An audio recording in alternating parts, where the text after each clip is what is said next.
You know what the funny thing is? This ain't the first time that I tried to do a video like this. Basically doing a straight up Gentai review of just whatever the heck I'm currently trying to watch or whatever. And this wasn't the first go. The first go was actually something that got me copyright striked because it was a short behind anime. You might remember this. It was 3 minutes long and there was nothing I could really do, but I decided to, maybe use a bit of the motion of the anime just to kind of, do something with it to make it a bit different, to make it a bit out there. Plus, other content creators use different motions and different moments of shows and then get away with it completely fine. So I'm thinking I'll be fine here and then ultimately get hit with a copyright strike that still to this day makes literally no sense of how the hell that happened.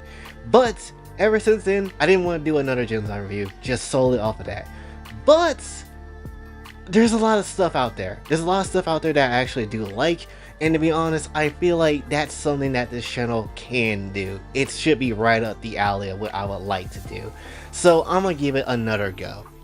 In this one, we're going to talk about Dropout, which is basically one of those shows that I'm pretty sure everybody has seen at least once or have heard of at least once. But when it comes down to it though, it is one of my personal favorite shows of any Gentai to ever really come out.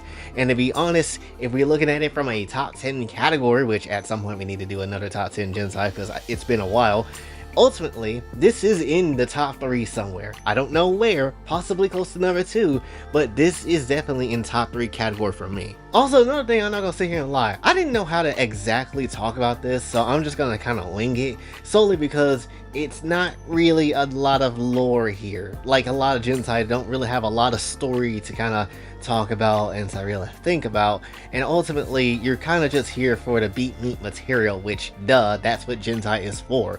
But ultimately I will talk about as much as I can while also talking about other things that isn't just straight up the absolute crazy, just wild and just slap fest of cheeks and dick and cock and balls and all that sort of stuff that just kind of happens, right? So that's just how it is. First off, let's talk about the differences, or at least the slight bit of differences I noticed between the actual OVA and the doujin itself. Number 1, the character of Watari that exists in the OVA. She doesn't exist in the doujin. She doesn't exist in the doujin whatsoever. Like, if you was actually a fan of Watari, which I can understandably see why, when it comes down to it, you're disappointed because she's not really a thing in the doujin. She never really fully existed ever outside of the OVA. So that whole plot line of, just straight up getting clapped up in the public urinal and all that sort of stuff, that kind of doesn't really exist. It kind of doesn't really even be a thing at all. It's just a whatever sort of thing that is happening. Why did they even add this into the actual story of Dropout or the actual just animation?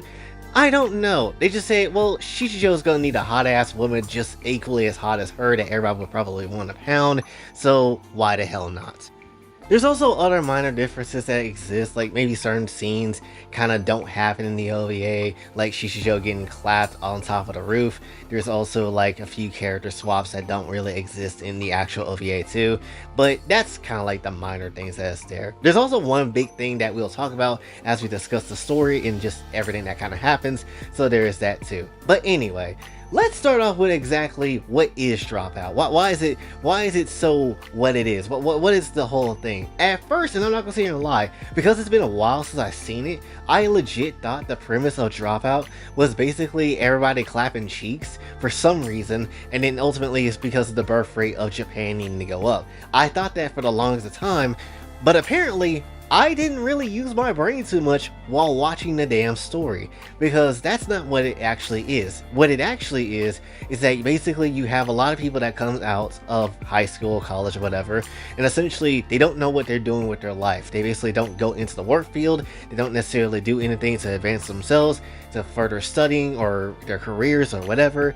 and so the people that are in between of that sort of space of life, honestly, they end up being in the program to get their cheeks grand and just straight up clapped and all that sort of stuff, right? That is just how it is. And it's only for the female students, right? We are just here to F these fine ass dropout queens. The Societal Resources Restoration Program, I think that's what it was called in the actual show.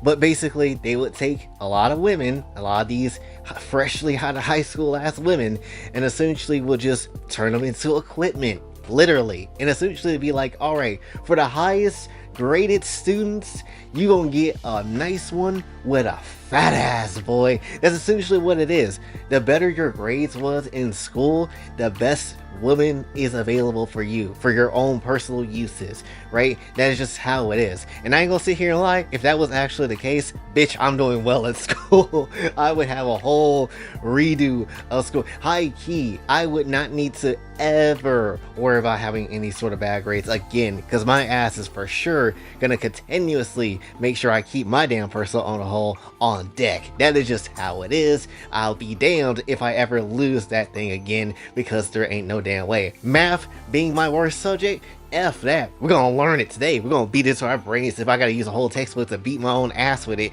it is what it is. But obviously, because Nimi has easily the best grade in the entire class, he gets Shishijo. Now Shishijo, I'm not gonna sit here and lie, it's like if you took Ria's Grimory from DxD and you just bimboed her. You bimboed her, this is exactly what you get. And it's a glorious time. This girl is about that action in 5 different ways for some reason. And when it comes down to that reasoning, we also was really asked a lot of the time, yo, Shishijo, you are like top class. You're good at so many things. Why did you turn down this path of just straight up wanting to get your ass ate and get your ass clapped up and all this other sort of crazy stuff? But in the actual OVA, at least of the first episode, she really doesn't say any reason as to why. In fact, for a long period of time, I didn't even understand why she was like that and why the anime kept questioning why she was like this, but they ultimately did end up telling you in the second episode, but I thought it was bullshit for a long time. But ultimately, it is what it is, and you know, the doujin very much does it in a way that I would prefer than actually what happens in the actual OVA. But before we get into that though, let's describe the clapping scenes. It's very dang good. Even with the prolapsing vagina, yes, it is actually very good. It is one of my favorite shows for a reason, because it's literally great. Sure, the NCR element of it very much could be slightly a turnoff for some people, but also at the same time, the guy was getting his ass beat by homeboy that was wanting to be with Shishijo. So ultimately, when Shishijo was like, yeah, I don't need your scrawny ass talking about some, oh, I wanted to take her first time, that's embarrassing to bring up. But speaking of that, hey boy, want to take my asshole first time? Like, wait, what? So yes, it was very much a wild time to kind of see. It was very much squelchy and watery as well. The more you listen to the sound effects of what was going on as well, the OST was not necessarily anything to write home about either, but it just does the job of like, yeah, this is a crazy situation. It's wild, ain't it? And for me personally, I could watch those scenes all day just because of how good they really were animated, how good they really are. And man, it makes you just realize that, damn, a lot of shows should very much have this sort of animation when it comes down to it, and not the trash queen bee animation that we usually see when they usually take a lot of different cool ideas for shows and then just dog walks on for some reason. It's very much baffling. But here's the crazy thing that you might not necessarily know unless you're at the doujin, but Nimi, when it comes down to it, they didn't even want to treat Shishijo so terribly, because in the show it's just like, oh, I'm just gonna treat you like absolute dog water because you wanted it like that, and oh yeah, in the second episode you're gonna literally be a dog and everybody's gonna try to go ahead and go after you in some shape and form, and that's just how it was.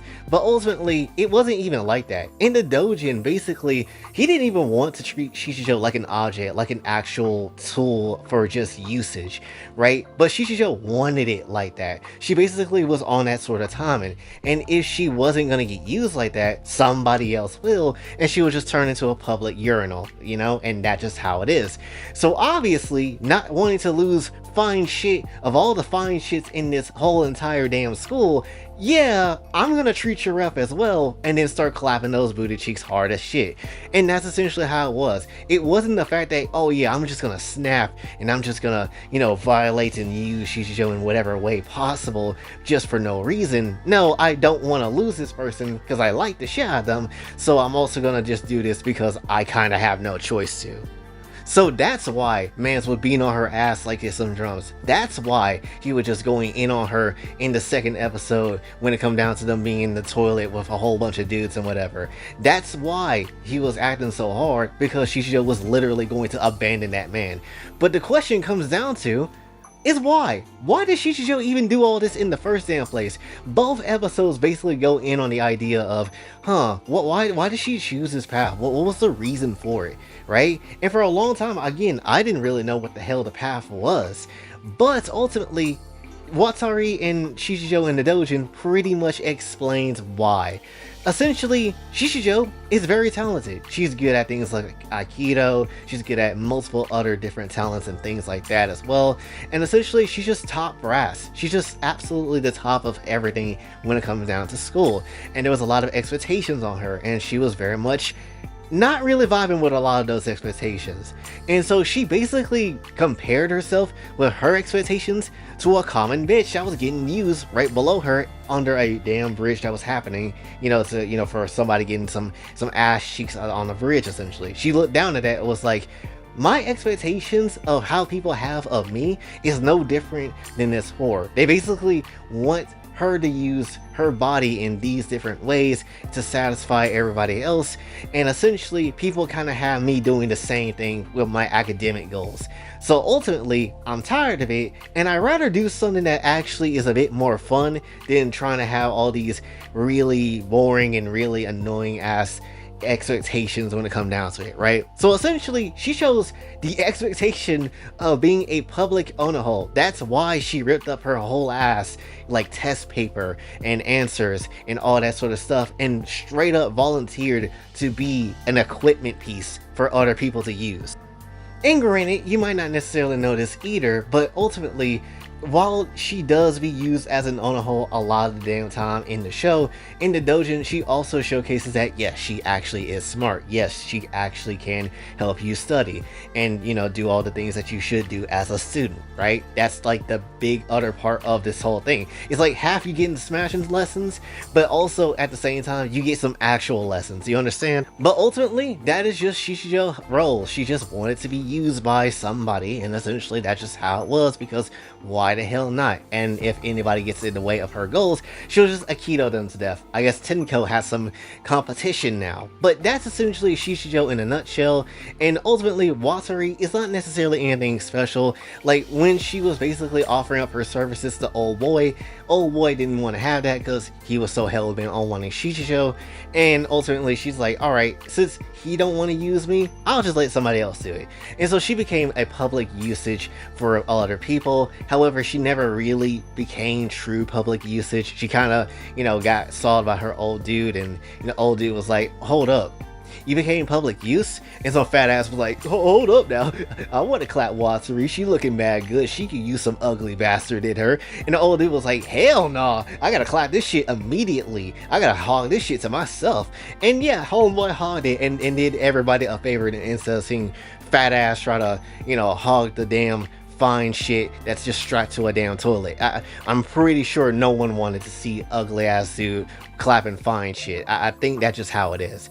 But ultimately though, if I had to be real, I love Dropout. It is such a story that doesn't really, honestly, really, ultimately matter, but ultimately it's still like a good time. You're still getting good scenes out of it, right? And even with the prolapsing vagina, somehow it's still hot. It's not like it's show like, oh, there's veins everywhere on it, or, it's actually disgusting looking. It's like, damn, that's actually somehow hot. When it's done in a lighter, when it's drawn in a not so realistic sort of way, it's actually kind of hot. Now granted, would I like to pound a prolapsing vagina? No, I don't think anybody would. That would be kind of terrifying. You need to fix your shit ASAP. I am not a prolapse man in any variety, whether it's the puh or the ass. Just no. Also, if I'm gonna be absolutely real, like Watari and Shishijo are just fine as hell. Like again, just as characters design wise, they look good. Also, I have to just straight up give props because a lot of shows sometimes get it wrong, but they absolutely nailed how a body is supposed to look when it comes down to Shishijo's figure. The nipples are drawn nicely, the whole body itself, the cheeks are drawn very well. Like it's not necessarily something that you're gonna have a time struggling with trying to see. It's very nice playing out for you. It's a good time. Also, I did do a video a while ago talking about favorite waifus from Gensai series and why I gave it no particular order of like who is my favorite and who's the best one and stuff like that, because I didn't really know how to pick favorites of that sort of caliber. But ultimately, if I were to now, I would say in that top 10 list, Shishijo is somewhere maybe in that top 3. Maybe top 3, maybe top 5, somewhere in there. But Shishijo is just kind of worth it. I ain't gonna sit here and cap and lie to you. She just is. But that is essentially all I got to say for this one. Let me know how I did. Is this something that you will be more curious to see me do in the future? Because there's plenty of shows I could go back and watch and go ahead just make an actual review. The only hard part about this review is sometimes because it's going to be, you know, a lot of crazy content I've got to see and actually make for a video, and watching it just solely for an actual review is just making me stiff in places that I wasn't ready for, I guess, because it's been a minute since I've seen traditional Gensai. But ultimately, if you like it, we'll do more of it, and yeah, just let me know. Just let me know. We're gonna be our own heart vegan, or however the hell you say that content creator's name that do like the Gensai stuff like every now and again. But we're gonna be him, but the black version. Essentially, that's all I got to say for this one. So again, hopefully you did enjoy. If you did, be sure to like and subscribe, hit the bell notification on your way out. Also follow me on socials, and if you'd like to donate to the channel, Kofi Cash is available as well. And until then, it's my boy Jay, sign off. Have a blessed day.